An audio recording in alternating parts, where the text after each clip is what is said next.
glad you did. Coming up at the Sports Center, the #1 women's seed at the U.S. Open, Chris Evert-Lloyd, upset by Hana Bondalikova. And in baseball, here comes Pete Rose. 2 more hits today as the Reds win in Chicago. New York Mets first baseman Keith Hernandez took his turn on the stand in Pittsburgh in the baseball drug trial. We'll look ahead to tomorrow night's BYU-UCLA game, and we'll also preview some of Sunday's opening day action in the National Football League. Hello, everyone, and welcome back to the ESPN SportsCenter. Along with Chris Berman, I'm Greg Gumbel. We will start with the U.S. Open, and everyone expected Martina and Chrissy in the finals. It's not going to be that way. Hana had some other ideas, and as a result, it will not be 1 and 2. It'll be 2 and 3, or so they say, as far as the seeds go, Greg. It has been a given for so long that most... The men's semis for this Nabisco Grand Prix stop on the tour, scheduled for tomorrow, and will be sandwiched around the women's final. Top seed John McEnroe will face 3rd seed Mats Wilander. McEnroe talked about Wilander 2 days ago, just after eliminating another young Swede, Joachim. Doubles, the top-seeded duo of Ken Flack and Robert Seguso won the U.S. Open title today, but it was anything but easy as they defeated the French team of Yannick Noah and Henri Leconte 6-7, 7-6, 7-6, and 6-love. The big controversy came in the 3rd set tiebreaker after they... Sports Center, the magic number for Pete Rose, now 3. We'll show you what happened in Chicago today. All the baseball coming up. With a homer in the 2nd. Line drive, base hit. 2 for 4. This ESPN SportsCenter is brought to you by Easy Painter, the company that brought you the one-coater applicator. And now the new Easy Roller automatic paint roller. Billy Margolis hated to paint. Then he found Easy Roller.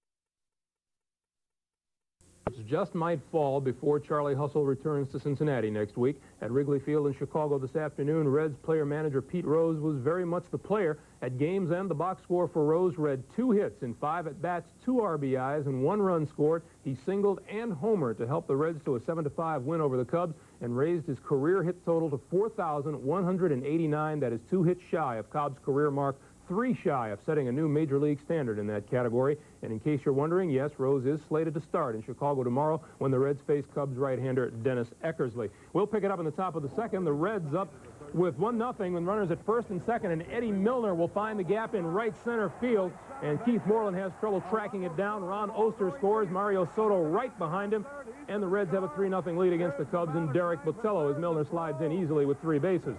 The next hitter is Pete Rose, and 16-mile-an-hour wind in Wrigley Field, it doesn't matter. You got to figure this one would have reached the seats in right center field. 4 hits away with his 2nd home run of the season, 5-0 Reds, and he got a standing O from the Wrigley crowd. Bottom of the 4th inning, it was a 5-1 score, and Ron Cey tagged Soto with 2 on. Number 18 of the year put the Cubs back into the game, and it was 5-4 in favor of the Reds. 5th inning, Ron Oster, his first of the year off rookie John Perlman, puts the Reds up 7-4. But Rose wasn't finished with his hitting against rookie Reggie Patterson. The first pitch to him looks good. Rose drives it into right center field, and he's now 3 hits away from setting a new mark.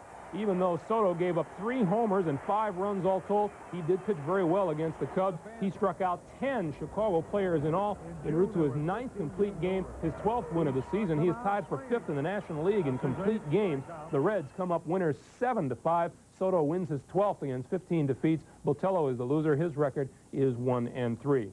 Back to Pete Rose. While his thoughts are very much on the situation in the National League West and the 8 games separating his Reds and the division-leading Dodgers, everyone else is simply waiting for Rose to step into the batter's box and break Ty Cobb's record. Our Lou Palmer got a first-hand look at Rose today. Here is his report from Chicago. Pete Rose's chase for Ty Cobb's record came to Wrigley Field in Chicago today, and the Cincinnati player-manager had 2 more hits. He is now 3 shy of breaking the career total of Ty Cobb of 4,191. On the first of those 2 hits, he looked more like he was chasing Hank Aaron's record than he was chasing Ty Cobb's. Rose caught a Derek Botello pitch in the 2nd inning into the Chicago jet stream and rode it over the ivy and into the stands for his 2nd home run of the season and career home run number 160. The last time I hit a home run was here the last time we were here. And Oster hit his first home run of the season today, too. So, you know, it's kind of fun to play here when the wind's blowing out if you're as long as you're not pitching. In the 6th inning, Rose collected career hit number 4,189, a single to right field off relief pitcher Reggie Patterson. And that puts him in position to break Cobb's record here in Chicago. Where would you like to get the hit? Of course I like to get it at Cincinnati. That's my hometown. I played 17 years there. But there again, I'll be trying to get 3 hits tomorrow. Every time I go up to bat, I'll be trying to get a base hit. I mean, I'm not going to try. You know, I'd like to stand here and tell you I tried to strike out the last time up, so I didn't have to get a base hit.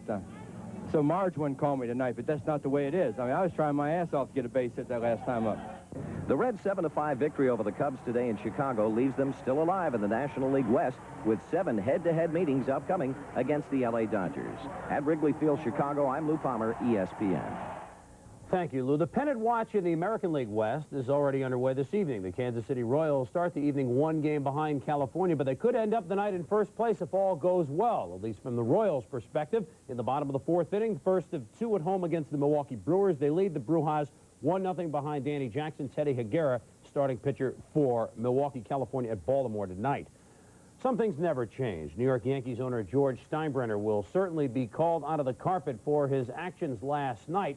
It occurred in a game against the Oakland A's. The Yankees were leading 3-0 at the time. Mike Davis's grounder fielded by Don Mattingly, who pitches to Ed Whitson. Now, the replays will show that Whitson's foot did indeed beat Davis's to the bag. But that wasn't good enough for Steinbrenner, who then ordered the videotape replay man on the scoreboard to play the play over not once, not twice. So obviously the first base umpire, Ken Kaiser, and crew chief Larry Barnett said, you are not supposed to do this. It's been an edict from baseball folk not to show controversial replays on the scoreboard.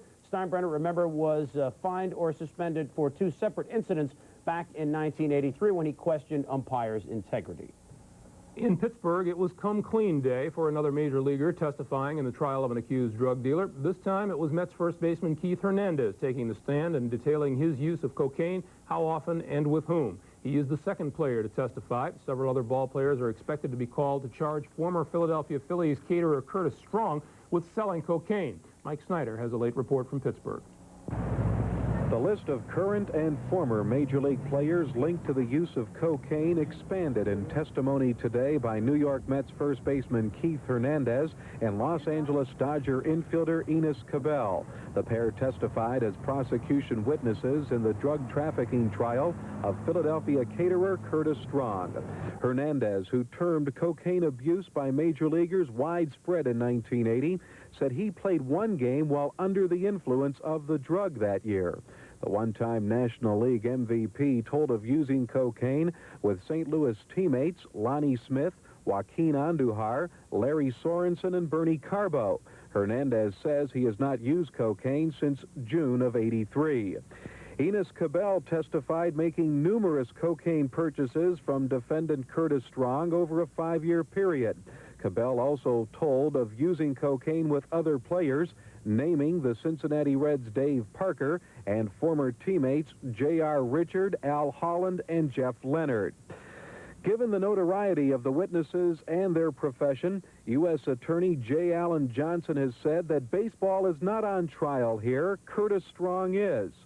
But Johnson's adversary, defense attorney Adam Renfro, has a different belief. Well, I don't feel my client is on trial at all. I think, as I previously indicated in my opening statement, it's baseball that's on trial. It's the big man against the little man. The trial of Curtis Strong has recessed for the weekend. Far away from this Pittsburgh courthouse, the baseball spotlight will focus on playoff races in the Pete Rose Chase for the next 2 days. But on Monday, some of that spotlight, usually reserved for on-the-field play, will return to a courtroom here. In Pittsburgh, Mike Snyder for ESPN. Thank you, Mike. Next up on the Sports Center, an air raid alert is set for tomorrow in Provo, Utah. College football preview coming up.